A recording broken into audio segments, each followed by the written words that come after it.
여러분 반갑습니다. 윤영호 본부장의 그 환영사를 비롯해서 여러 발표자들 얘기 잘 들었겠죠? 저도 이래 들으면서 참 이 평화가 어렵구나 이래 생각을 했습니다. 오늘 또 해바라기 노래를 들으니까 해바라기가 아니라 우리가 이제 평화바라기가 된 것 같습니다. 근데 바라기는 됐는데 이게 참 평화라는 게 실현을 해야 평화가 아닙니까? 그죠? 그래서 참 어렵다는 생각을 하게 됩니다. 오늘 저는 이 포럼장에 오면서 가만히 생각을 해보니까 이 문선명 총재님께서 성화하신 지가 원래가 10주기입니다. 10주기. 참 저는 행운아처럼 말이에요. 행운스럽게도 그 총재님 성화하실 때 마침 세계일보 지면에 일주일간 문 총재님을 증거하는 글을 썼습니다. 벌써 10년이 됐어요. 그래서 세월이 너무 빠르구나 이래 싶어요. 그래서 그간에 또 제가 무슨 일을 했나 이래 생각을 해보니까 그때 신문에 썼던 소위 글들을 다시 좀 정리해 가지고 메시아는 더 이상 오지 않는다라는 책을 이제 다시 정리해서 세상에 출간을 했습니다. 그리고 오늘 특히 평화와 관련해서 보니까 평화는 동방으로부터 그런 또 책을 썼고요. 평화의 여정으로 본 한국문화. 한국문화는 본래 평화를 이제 좋아했죠. 그리고 최근에 또 신통일왕국 농가 하느님주의, 그리고 가장 최근에 이제 서양 철학의 종언과 한글 철학의 탄생을 썼습니다. 그 등등 여러 책을 쓴 걸 이제 기억을 하면서 이래 왔습니다. 근데 문 총리께서는 공산주의의 종언을 예전에 발표를 하셨죠. 그래서 그 후에 바로 또 소비에트 체제가 이제 해체됐습니다. 그래서 제가 가장 최근에 낸 서양 철학의 종언이라는 걸 우연히도 제가 쓰게 됐어요. 그래서 공산주의의 종언과 서양 철학의 종언이 뭔가 이게 같은 의미, 같은 맥락을 갖고 있지 않나 이런 생각을 하면서 오늘 여기에 왔습니다. 이번 22회 신통일왕국 평화 포럼은 저희 정책연구원 주관입니다. 그래서 제가 책임자로서 여러 가지 사실 고민을 해봤습니다. 근데 해보니까 뾰족한 방법은 없어요. 그래서 우리 조금 전에 발표한 문병철 박사하고도 또 어제도 또 토론도 하고 해봤는데 평화라는 게 확실하게 보장받는 방법이 잘 없더라고요. 어떤 역사학자는 인류사를 전쟁의 역사다 이런 말도 합니다. 평화라는 게 전쟁과 전쟁 사이에 잠깐 있는 것이 아닌가 이렇게 좀 비관적으로 말하기도 합니다. 그래서 제가 매우 평화에 대해서 낙관적인 얘기는 좀 드릴 수 없을 것 같아요, 오늘 또. 그래서 그러나 평화를 향하여 우리가 끊임없이 노력할 때 그나마도 평화를 잡을 수 있다 이런 생각을 하게 됩니다. 제가 오늘 여러분께 이야기 드릴 거는 이제 인류는 패권 경쟁의 역사를 극복할 수 있는가? 이 극복할 수 있는가 이렇게 벌써 질문을 할 때 참 어렵다는 전제가 좀 들어갑니다. 근데 부제가 지금 초종교, 초국가 비전과 우리의 과제입니다.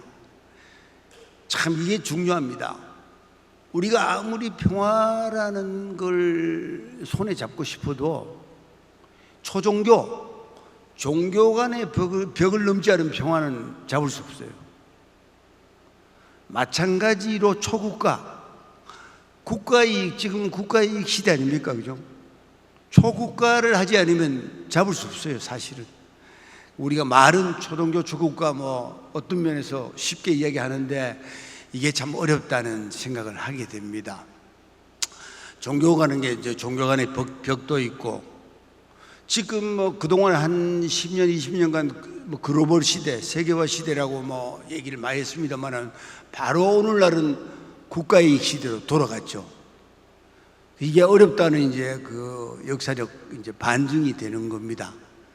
그래서 이게 참 어렵다는 생각을 하면서 제가 문화인류학자로서 이제 역사를 좀 회고하면서 오늘 여러 얘기를 좀 드려보겠습니다. 그래서 그 답은 이미 나와 있어요. 사실은 초종교 초국가를 하면 평화가 옵니다. 그죠? 이 벌써 이 그 문 안에 이 말에 이미 평화의 이게 답이에요. 근데 문제는 이걸 달성하기 어렵다는 거죠. 그 문명사를 크게 보면 뭐 인류학자는 원래 이제 문명사를 좀 장기 지속으로 바라봅니다. 아주 말하자면 텀을 길게 바라본다는 뜻입니다.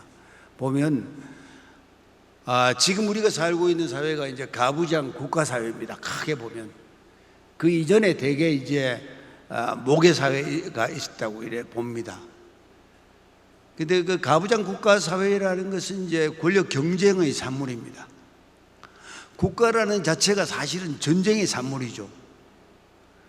그러니까 이제 국가와 평화라는 게 모순 관계에 있다는 걸 알게 되겠죠, 그죠? 그래서 이 모순을 그래도 극복하려는 노력을 해야 된다는 이제 생각을 하게 됩니다. 그래서 국가와 제국은 권력 경쟁의 산물이다. 그렇지만 그 현대에 이르러 현대의 철학은 또 다른 코페르니쿠스적 전환이라고 할 수 있는 획기적인 사유의 반전이 없으면 평화는 꿈에 머물게 된단 말이죠. 사유의 반전. 그러니까 우리가 여러 발표자들 얘기 들어보니까 그동안에 결국 힘의 논리 아니었습니까? 힘은 굉장히 로지컬합니다. 논리적입니다. 내가 힘이 없느냐는 요즘 뭐 논리라는 게 뭡니까? 과학이죠. 과학기술의 힘이 있으면 힘이 있고 과학기술의 힘이 없으면 힘이 없는 겁니다. 그러니까 힘의 논리와 그러면 그것과 대결할 수 있는 게 뭡니까? 사유의 반전이 뭐겠습니까? 평화 마인드거든요. 그러니까 아무리 우리가 평화를 주장하고 평화를 잡고 싶어도 평화 마인드가 없으면 안 된다는 걸 알 수 있어요. 그래서 힘의 논리에 반대되는 게 바로 평화 마인드입니다. 평화 마인드. 근데 인류가 그 평화 마인드가 없었던 것도 아닙니다. 사실은 평화 마인드가 있었는데 그 인류 문명사에서 어떻게 평화를 이루었던가 그 평화 마인드를 우리가 찾아내야 되겠죠. 그래서 그걸 일종의 활용을 해야 됩니다. 근데 우리가 흔히 지금은 뭐 서양 주도의 근대 과학 문명이라 하고 이걸 다시 말하면 또 기독교 주도의 문명입니다. 그 기독교 주도와 과학의 주도는 같은 겁니다. 근대의 이제 상두마차죠. 근데 이상하게도 이게 다 힘의 논리예요. 힘의 논리. 근대는 힘의 논리에서 이끌어져 왔습니다. 그런데 기독교는 흔히 뭐 평화를 주장하지 않습니까? 평화. 그런데 사실은 알고 보면 기독교가 이제 힘의 논리에 편승한 경우가 많습니다. 물론 뭐 종교 전쟁 같은 것도 있었고 그렇습니다만은 전반적으로 제가 이래 봤을 때는 서양은 지금 이제 니체도 말씀했습니다만 신이 죽은 시대다. 그래서 말하자면 근대 과학 문명은 신이 죽은 현실에서 과학 기술과 자본이라는 유령과 지금 패권 경쟁으로 구성되어 있다. 이렇게 현대 문명을 진단할 수 있어요. 여러분 그 팍스 아메리카, 그 아메리카 이전에 팍스 브리타니카, 지금 이제 팍스 시니카가 주장되어 나오잖아요. 팍스라는 게 뭡니까? 팍스라는 게 그 라틴어로 피스를 나타냅니다. 평화를 나타냅니다. 근데 이들이 다 뭡니까? 내가 세계를 지배했을 때 평화가 이루어진다 이런 겁니다. 그럼 뭡니까? 말은 평화를 앞세우지만은 내가 지배하려면 어떻게 됩니까? 전쟁을 해야 되죠. 그렇죠? 내가 지배를 하면 평화가 이루어진다는 거면 사실은 전쟁을 하겠다는 얘기입니다. 그러면서 내세우는 거는 평화를 내세우는 겁니다. 그래서 우리 이 팍스라는 게 뭐 한마디로 말하면 이게 뭐 무의미한 건 아닌데 아주 좀 쉽게 말하면 약간 가짜 평화 같은 거예요. 가짜 평화. 내가 지배를 하면 평화가 온다. 그 말은 누가 못합니까? 그죠? 그래서 이런 내가 지배를 하면 평화가 온다라는 게 서양이 주도한 근대 과학 문명의 현실입니다. 이게 바로 아까 이야기한 힘의 논리죠. 논리. 서양은 논리적이지 않습니까? 논리라는 게 바로 힘입니다. 힘. 그래서 이제 이 현대 문명을 반성적으로 바라볼 수 있죠. 여러분 뭐 자유자본주의와 공산사회주의 이게 자유와 평등을 갖고 대결하는 거 아닙니까? 그 다음에 자유와 평등에 지금 뭐 누가 옳다라고 말할 수 없어요. 사실은 둘 다 문제가 있죠. 그래서 마지막에 이제 박애, 그 소위 그 프랑스 혁명의 그 주제인 그 박애, 그 사랑으로 평화를 이루자 이렇게 나가는 거죠, 그죠? 근데 그게 잘 안 되고 있죠 지금. 그래서 문 총리님께서 보면 이제 사랑, 자유평등 박애에서 그 사랑이란 걸 뽑아내 와가지고 천지인 동양 우리의 천지인 사상에 갖다 붙였죠. 그게 애천 애인 애국입니다. 그럼 천지인 그러면 애지가 돼야 되지 않냐 이런 생각하는데 그게 애지라는 게 인간은 국가를 만들어 살아왔기 때문에 이제 애국이란 겁니다. 애천 애인 애국 이게 사랑 플러스 천지인이죠, 그죠? 그러니까 문총리님이 그렇게 이제 이 세계를 바라보는 게 탁월했습니다. 그리고 흔히 문 총재님이 그 계시, 흔히 기독교는 계시 종교를 하는데 계시만 받은 거로 알고 있는데 사실은 공부를 정말 어마어마하게 했습니다. 문 총재님이 공부를 어마어마하게 했다는 걸 사실 처음 발견한 사람이 전지 몰라요. 제가 사사치 조사해 보니까 너무 공부를 많이 하셨더라고요. 그래서 동서양의 고전은 물론이고 뭐 경전 안 읽은 경전이 없고 그래서 소위 그 독일교 가정연합을 창시한 겁니다. 그래서 그 자유평등 박애가 안 되니까 애천애인 애국으로 간 겁니다.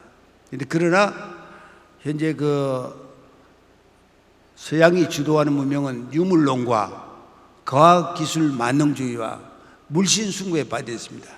간단히 말하면 물신숭배에 다 빠져 있습니다. 신이 사라졌어요, 신이.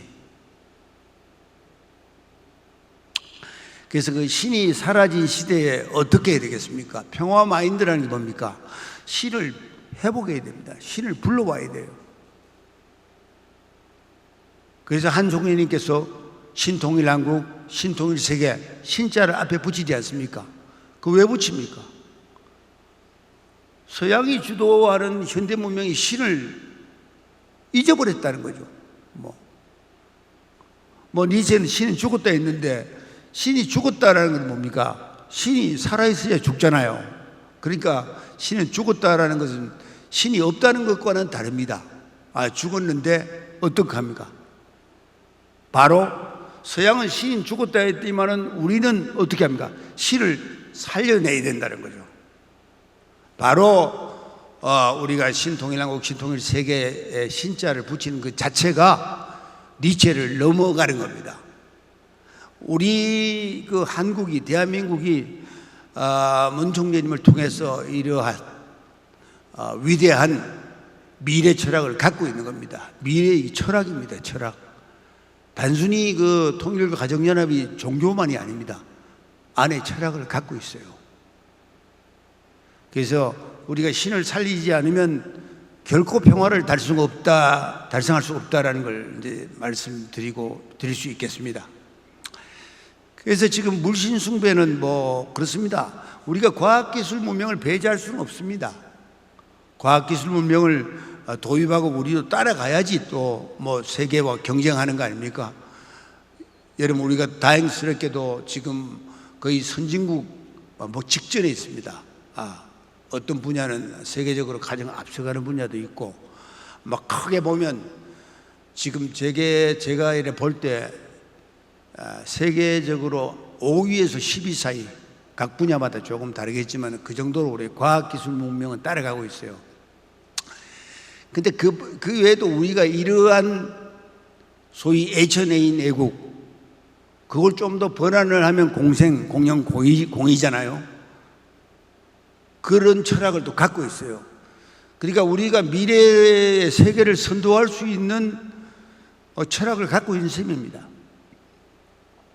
저는 이제 그런 것을 좀 더 철학 일반으로 확대해 가지고 일반인이 알 수 있게, 통일교 가정연합의 용어가 아닌 용어라도 좀 일반인이 알 수 있게 제가 설명을 해서 소위 세계 평화를 이룰 수 있는데 기여하고자 하는 게 사실 제가 그간에 해온 작업의 일환입니다. 그래서 우리가 이제 4차 산업 시대도 지금 뭐 들어가 있잖아요. 그래서 소위 인공지능을 활용을 잘 하되, 그러나 그런 것이 뭐 전쟁 기계라든지 기계 인간이라든지 이런 걸 이제 향하여 갈 때 뭔가 도덕적인 기준을 마련해야 돼요. 그걸 마련하지 않으면, 예를 들면 기계 인간과 더불어 인간이 살 때 도덕적인 기준을 마련하지 않으면 어떻게 되겠습니까? 우리가 기계의 종이 됩니다. 기계의 종. 아니, 기계를 부리려고 기계를 만들었는데 어느 날 갑자기 우리가 종이 돼요. 그래서 인류가 이제 고도의 문명 속에서 주인이 되느냐 종이 되느냐 기로에 있어요. 여러분, 주인이 되고 싶습니까? 그렇죠? 종이 되면 안 되죠. 그래서 여러분 아다시피 가정명세에 천일국 주인, 우리 가정은 되죠. 계속 주인이 나오죠. 주인. 참사랑을 중심하고, 거기 사실 답이 다 있죠. 근데 주인이 되는 게 쉽지 않아요. 주인이. 저도 생각해 보니까 어떨 때는 내가 주인인가 싶은데 종이에요. 보니까 제가 종의 위치에 있다는 걸 알게 돼요. 그래서 주인이 되고자 항상 노력하고 있습니다. 주인이 되려면 어떻게 되냐? 주인이 되려면 창조적이 돼야 돼요. 예를 들면 내가 주인이냐 종이냐를 따질 때 우리가 판단하는 기준이 있어요. 막연하게 나는 주인이다 생각하는데 거꾸로 봐야 돼요. 내가 창조적이냐 창조적이지 않느냐를 봐야 돼요. 내가 창조적이면 바로 주인입니다. 창조적이지 않으면 종입니다. 그래서 나아가서 사실은 통일교 가정연합이 역사적으로 왜 탄생하냐 했을 때 저는 이렇게 말할 수 있어요. 기존의 기독교는 종의 기독교입니다. 종의 기독교. 구원해 달라고. 종의 기독교. 그런 거 없어요. 제가 메시아는 더 이상 오지 않는다는 책에서 왜 그걸 썼겠습니까? 메시아가 구원해 준다. 메시아가 어느 날 갑자기 하늘에서 와가지고 인류를 구원해 준다. 절대 없습니다. 절대. 우리가 스스로 구원을 해야 됩니다. 구원을. 그래서 그러한 인간이 스스로 구원을 해야 된다는 걸 깨달은 분이 사실 문선명 총재십니다. 그래서 각자 종족 메시아가 되라, 가족 메시아가 되라, 각자 자기 메시아가 돼. 자기 메시아는 자기 구원 아닙니까? 지가 구원해야 되지 무슨 남이 구원해 줍니까? 그런 걸 깨달아서 종교로 설파하신 분이 이제 문총재님이시죠. 쉽게 말하면 그게 주인의 기독교가 되라는 뜻입니다. 그래서 그러나 기독교만으로는 안 됩니다. 기독교만으로는 안 됩니다. 그래서 그 초종교라는 게 뭐 유불성 기독교, 이슬람교, 힌두교까지 다 포함해 가지고 종교와 종교 간에 이 종교가 서로 다른 말을 하지만은 그 안에 같은 일관된 그 정신이 있습니다. 세계 경전 그 통독에서 만들었지 않습니까? 뭡니까? 결국 사랑입니다. 사랑. 간단해요. 참사랑이 참사랑. 참사랑을 하라고 한 게 세계 경전입니다. 그렇게 경전이 양이 많고 어마어마하지만은 그 내용을 다 추려가지고 알맹이를 뽑으면 참사랑이 참사랑. 그래서 초종교를 하는 것은 결국 뭡니까? 참사랑하는 거죠. 다른 종교, 내가 모르는 다른 종교도 참사랑의 내용이. 그래서 나와 다른 종교를 믿는 사람도 사랑해야 되는 거죠. 인정하고. 그랬을 때 이제 초종교가 되죠. 초국가는 또 그거가 조금 다르죠. 서로 지금 국가 이익을 뭐 쟁취하지 않으면 안 되니까, 못 사니까. 그래서 근데 이 역사적으로 이제 한국이 평화주의, 평화를 애호한 이제 민족이고 또 국민입니다. 그래서 아까 이야기들 팍스 브리타니카나 팍스 그 아메리카나, 팍스 시니카, 영국, 미국, 중국 중심의 평화주의는 그 사실 세계 평화를 사실 달성할 수 없어요. 제가 그 단언합니다. 아니 이상하게 큰 나라는 항상 더 크고 싶어요. 더 크고 싶다고. 욕망이라는 걸 저할 수가 없단 말이에요. 그래서 우리 그 작은 나라, 지금 뭐 한반도에 있습니다만 이 작은 나라 팍스 코리아나가 되면 팍스가 제대로 평화가 됩니다. 우리가 뭐 아프리카나 이런 제3세계에 가서 뭐 새마을 운동을 전파하고 우리는 그런 정신을 심어주고도 그 나라를 지배하지 않지 않습니까? 우리는 지배하지 않아요. 도움을 줬지.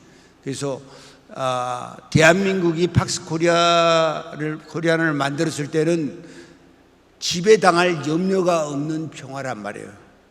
우리 그 대한민국이 이제 세계 평화를 이끌어 갈 수밖에 없습니다.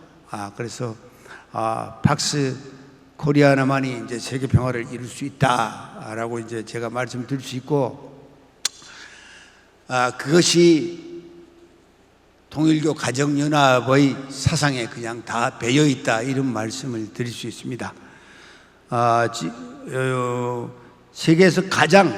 우리나라는 세계에서 가장 모성 중심이고 여성적인 문화입니다. 제가 단연간 한국 문화를 연구해 봤습니다. 그래서 뭐 우리나라 여성들은 시집을 가도 자기 성을 갖고 있죠. 외국에는 바로 성 없어집니다. 남편 성을 그냥 갖다 붙이죠. 그래서 여성이 뭐 흔히 조선조 때 여성이 이제 불평등에 대한 대우를 많이 받았다 이렇게 말을 하는데, 사실 또 연구해 보면 그렇지도 않아요. 우리나라 여성들이 굉장히 그 자존심이 있고, 특히 또 경제력 같은 것은 뭐 여자가 가졌습니다. 가정에서도. 그 남자들도 여성의 가정 경제에 대해서는 타치를 많이 안 했습니다. 그리고 뭐 그렇잖아요. 한국 문화는 보면 뭐 흔히 개똥밭에 굴러도 이승이 좋다 이런 말이 있습니다. 이 삶 자체를 그렇게 좋아하는 민족입니다. 그거보다 확실한 게 없죠, 사실은. 그래서 이게 전부 그 모성 중심 여성적 문화의 그 모양입니다. 그래서 이런 나라가 세계 중심이 돼서 이끌어갈 때 평화가 이루어진다는 거죠. 팍스 코리아나가 이루어진다는 거죠. 그래서 어떻게 보면 평화를 위한 굉장한 문화적 유산, 문화적 자산을 갖고 있는 게 대한민국입니다. 그리고 또 한민족입니다. 그래서 뭐 지금 그래요. 요즘 보니까 대한민국은 미래가 요구하는 모범 국가라고 난리예요. 우리가 주장하는 게 아니라니까. 미국의 하버드 대학이나 이런 서양의 거대한 그 인류 대학에서 교수들이 막 주장합니다. 그죠? 그게 대개 이제 주장하는 요소를 제가 조금 정리를 해보니까 한국인은 전통적으로 공동체 정신이 강하다. 이게 바로 공생주의 아닙니까? 공생공영 공예술 공생주의입니다. 그리고 다행스럽게도 현대에서 살아갈 수 있는 기술, 과학기술이 반도체, 스마트폰, 5G, 2차 전지 이런 분야에서 우리가 굉장히 앞서가고 있습니다. 근데 우리가 우리 내부적으로는 우리나라 교육이 문제가 많다고 이제 얘기하지 않습니까? 너무 치열하니까. 그러나 밖에서 봤을 때는 우리나라 교육이 대단하다고 봐요, 또. 아주 효율적인 교육 시스템은 물론이고 특히 교육열이 굉장하니까 절대로 우리나라는 안 망한다는 거예요. 그리고 특히 대중문화의 이제 문화예술적 재능이 크다. 문화예술적. 이런 특히 4가지 요소를 들고 있어요. 가만히 생각해 보면 우리가 모범 국가가 될 수 있구나라는 생각이 들어요. 여기에 미래 종교로서의 가정연합과 미래 철학으로서 이제 공생주의 같은 게 이제 딱 붙으면 바로 우리가 세계를 선도할 수 있습니다. 제가 천지인 사상으로 통일교 가정연합의 사상을 정리해 본 적이 있습니다. 천지인 사상 안에 다 넣어봤어요. 그래서 초종교도 천지인 사상이 다 들어가요. 천의 기독교, 지의 불교, 인의 유교, 이게 다 포함해서 도법 자연하면 이제 도학이 되고, 그게 이제 애천애인 애국이 바로 되잖아요. 그게 또 공생공용 공의가 돼요. 그래서 사실은 문총재님께서는 동서 문명을 다 읽으시고 그것을 천지인 사상에 다 집어넣은 겁니다. 사실은. 그래서 왜 하늘 부모라 그러고 왜 천지인 참부모라 그러냐고, 그것도 사실 잘 모르고 그동안에 많이 외워왔더라고요, 보니까. 제가 연구해 보니까 그게 천지인 사상과 관련되어서 나온 말이에요. 그래서 제가 작년에 연구 논문을 발표했습니다. 문총재님이 천지인 사상의 도사다. 그래서 거기에다 대입해가 만들었다. 하늘 사상이 없으면 하늘 부모가 어디서 나오겠습니까? 하늘 사상이 있으니까 하늘 부모라는 말이 나오죠. 그죠? 천지인 사상이 있으니까 천지인 참부모가 나오지 않습니까? 유대교, 저쪽 유대나라의 기독교에서 천지인 참부모 합니까? 안 하죠. 그래서 기독교를 우리나라의 전통 문화와 연결해 가지고 세계적으로 만든 게 바로 하늘 부모, 천지 부모, 천지인 참부모입니다. 여러분 그렇습니까? 그러니까 우리가 지금 굉장히 위대한 철학과 종교를 갖고 있는 나라입니다. 제가 그걸 하나하나 이제 연구해보고 밝혀보니까 너무 재미있어요. 그래서 우리가 자부심을 가져요, 자부심을. 그래서 최근에는 우리의 전통 풍류도라는 걸 제가 분석을 해보니까 풍류도에 제일 먼저 주장하는 게 상마이 도의, 서로 도의를 가지고 상대를 연마하자. 도의를 가지고 나만 연마하는 게 아니고 서로 연마하는 거예요, 연마. 나만 도의를 주장하는 게 아니라 상대도 도의를 알아야 되니까. 상마이 도의. 도의가 뭡니까? 도의 세계 구형, 공생공용 공의 아닙니까? 공의. 딱 여기 있어요, 여기. 그 다음에 상렬이 가락. 이게 뭡니까? 서로 즐겁다. 노래 부르고 춤추고 좋아한다. 문총님도 춤추고 노래하는 거 좋아하셨잖아요. 이게 뭐냐 하면 공령이 돼야, 같이 번영을 이루어야 춤추고 노래하죠. 그죠? 보육부 비직대가 어떤 사람은 잘 사는데 어떤 사람은 밥도 못 먹는다. 노래를 어떻게 합니까? 가락을 어떻게 해요? 공령, 이게 바로 공령 사상, 공령을 이루면 상렬이 가락이 되는 거예요, 공령. 그죠? 맞습니까? 같이 잘 살아야 가락이 나올 거 아닙니까? 자, 마지막에 유호산수라 돼 있어요. 유호산수라니까 뭐 산수만 즐긴다니까 요즘하고 많이 멀어진 것 같은데, 사실은 이 당시는 이제 농업사회니까 요즘은 산업사회잖아요. 여기서 오히려 우리가 공부할 수 있는 게 있습니다. 인간만이 잘 살려고 그러면 잘 살 수 없어요. 요즘 그 환경공해라는 게 뭐 다 알잖아요. 환경공해. 자연과 인간이 같이 살아야 돼. 같이 살아야 돼. 인간만 살겠다 하면 자연이 죽으면 어떻게 됩니까? 인간도 따라서 죽어요. 그죠? 인간과 자연이 같이 살아야 된다. 그게 공생 아닙니까? 공생. 유호산수 하려면 공생이 안 되면 유호산수가 됩니까? 자연을 망가뜨리면 유호산수 할 수가 없어요. 공생. 여기에 공생 공의가 다 있더라고요. 그래서 문 총재님이 이런 것도 다 이래 보시고 감안해 가지고 종합적으로 이 공생공영의를 설명하신 겁니다. 거기에는 또 뭐 저는 뭐 많이 알고 있는 비밀이 있어요. 불교적인 사유도 들어가 있고 당연히 유교적인 사유가 들어가 있죠. 그래서 문 총재님의 사유의 편력 과정을 제가 다 파악했습니다. 예를 들면 기독교는 물론이고 한자 문명에 뭐 유교 다 배웠죠. 유불선. 지금 뭐 우리가 이 가평여기 단지가 남이 봤을 때 산중에 와 있는 거 아닙니까? 여기가 산중에 와 있어요. 이게 전부 우리나라 이거 풍유도나 선도와 관련이 있는 겁니다. 다 아시는 거예요. 문 총재님이 한원집 앞에 그 거지봉을 신선봉이라고 그래요. 신선봉. 신순사상 다 아시는 거야. 이 자리가 신선이 사는 자리입니다. 제가 간단히 얘기를 해드리는 겁니다.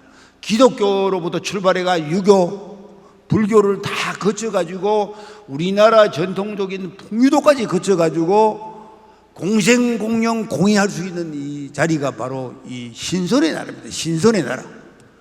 나중에는 우리가 서양을 향하여 이렇게 얘기할 수 있습니다. 우리나라의 신선의 나라라고. 다 구경하러 오라고. 그렇게 얘기할 수 있죠. 그래서 오늘의 대한민국이 괜히 있는 게 아닙니다. 그리고 왜 모범국가가 됐냐는 게 괜히 있는 게 아닙니다. 그래서 한국은 풍유도의 도의의 부활로 예술 선진국을 이룰 수 있는 나라입니다. 사실은 예술이 제일 좋은 거죠. 예술이. 그래서 유대 기독교의 틀에서 보면 유대교는 사실은 분노의 하나님이에요. 사실은. 그죠? 뭐 기독교의 뿌리가 유대교로 하지만 분노의 하나님입니다. 그 다음에 기독교의 하나님이 사랑의 하나님이죠. 통일교 가정연합의 하나님입니까? 이게 여러분 아시다시피 하나의 하나님, 심정의 하나님이라고 하는데 이게 우리 문화 아닙니까? 하나님을 우리 문화의 관점에서 해석한 겁니다. 그렇습니까? 안 그렇습니까?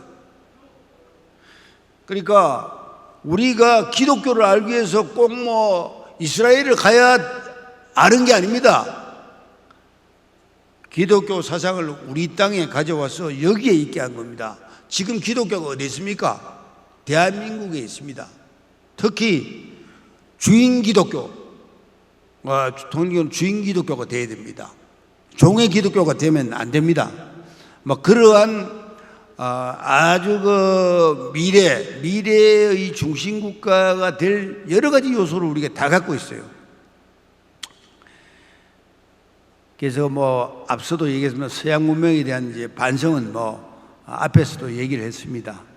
니체 힘의 논리가 서양 문명입니다. 간단히 말하면 힘의 논리를 평화의 마인드로 바꿔야 되는 게 이제 우리 과제죠.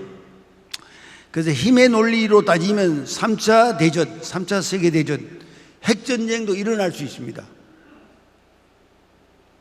최근에 우크라이나 전쟁 때문에 유엔 사무총장이 핵전쟁의 위험에 대해서 어드레스를 냈잖아요.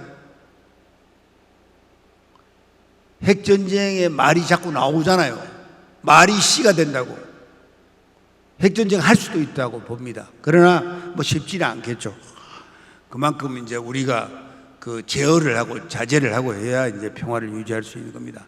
그 서양 문명은 한마디로 힘의 논리, 권력의 의지의 문명입니다. 이걸 평화의 마인드, 한국 문화가 갖고 있는 평화의 마인드로 대전환, 사유의 대전환을 이룩할 수 있을 때 평화를 이룩할 수 있는 겁니다. 그래서 그 서양의 소유의 문명, 또 이성 논리의 문명, 권력 중심의 문명을 이제 평화의 문명으로 이제 바꿔야 됩니다. 그래서 평화의 문명을 바꾸려고 하면 마지막에 공생, 공영, 공의, 도의 세계를 구현해야 되는 겁니다. 도의 세계를 구현. 그래서 그 도의 세계를 구현하기 위해서는 여러 또 작은 이제 사상들이 지원을 하고 우리가 종합을 해야 됩니다. 도의 세계 구현 말만 한다고 되는 게 아닙니다. 유불성 기독교, 이슬람교, 힌두교를 다 포괄하고 초종교를 하고 앞으로 이제 초국가를 할 수 있는 이제 힘을 발휘해야 됩니다. 아까 우리 문병철 박사가 제5유엔 얘기했죠. 바로 그게 하나의 아주 좋은 하나의 테마입니다. 그 평화를 달성하느냐 달성하지 못하느냐의 시금석이 되는 겁니다. 반드시 우리가 제5유엔을 통해 가지고 뭐 비무장지대든 그 유엔을 만들어서 북한의 소위 침략 야욕을 제어하고 서서히 마인드를 평화 마인드로 바꿀 수 있게 유도해 나가야 됩니다. 그래서 평화의 세계, 그러니까 신통일 세계를 만들기 참 어렵다라는 걸 이제 다시 확인하게 됩니다. 그래서 그동안에 쭉 얘기를 했는데, 특히 우리 이제 통일원리의 여성해방, 사탄해방, 만물해방 이런 것은, 기독교 신학이라 보지만 사실은 불교와 융합한 겁니다. 그러니까 그 문 총재님의 그 원리 강론이나 말씀집 이 속에는 기독교가 있는 게 아닙니다. 불교와 유교를 관통하고 미래까지 다 설계된 사유가 다 들어가 있어요. 특히 그 불교적 존재론 같은 것도 다 뛰어넘은 사유입니다. 그래서 이 초종교 초국가를 하려 그러면 이제 여러 가지 이제 그 선결 과제들이 있습니다. 그래서 유불성 기독교 이슬람교를 넘어서야 초종교 비전으로 세계를 평화를 이룰 수 있다. 그러고 이제 국가 이익을 넘어서야 또 초국가할 수 있죠. 유엔을 다시 갱신해서 우리나라에 유엔이 들어와야 됩니다. 그래야 그 유엔을 중심으로 평화를 우리가 얘기할 수 있지 않습니까? 실질적으로 힘을 갖게 되는 겁니다. 그래서 우리나라가 이제 뭐 흔히 그 역학자들은 후천개벽 시대라 하는데 한국이 모델 국가랍니다. 지천 시대라는 것은 지와 천이 같다는 겁니다. 지시천. 땅을 하늘처럼 받드는 게 지천 시대예요. 여성을 하늘처럼 받드는 게 지천 시대입니다. 여성적인 게 평화거든요. 평화, 간단히 말하면. 그래서 그러한 모성 중심의 평화지향 문명, 아시아 태평양 문명권을 이제 만들어 가야 되겠습니다. 그래서 제가 이제 뭐 여러 가지 그 철학을 쓰면서 생각한 게 검소, 겸손, 자유창의. 검소라는 것은 모든 예의의 기본입니다. 검소라는 것은 인간의 삶에 자연과 더불어 관계에서 우리가 일으켜야 됩니다. 지금 너무 자원을 낭비하고 있죠. 겸손은 뭡니까? 사람과의 관계에서 겸손해야 됩니다. 나는 어떻게 됩니까? 자유로워야 되죠. 자유로운 나는 창조적으로 인생을 살아가야 됩니다. 그래서 검소, 겸손, 자유창의가 말은 쉽지만은 이제 우리가 이루어 나가야 할 과제가 되겠고, 앞으로 미래 인간은 내가 예술가다. 예술가처럼 살아가야 됩니다. 예술가처럼 살아가야 평화를 체화할 수 있습니다. 그래서 그 전에 저는 신통일한국 하나님주의 이 책을 이미 낸 바 있습니다. 여기에 오늘 이야기한 것 중에 못다한 것들이 좀 들어가 있고요. 가장 최근에는 서양 철학의 종언과 한글 철학의 탄생 같은 게 있습니다. 여러분 이제 좀 시간이 나면 이런 책들도 좀 보면 제가 미처 얘기하지 못한 내용들도 확인할 수 있을 겁니다. 그래서 평화 마인드, 힘의 논리가 아니라 평화 마인드를 가져야 된다는 것을 오늘 제가 발표한 핵심 주제라고 말씀드리고 이상 마치겠습니다. 여러분 감사합니다.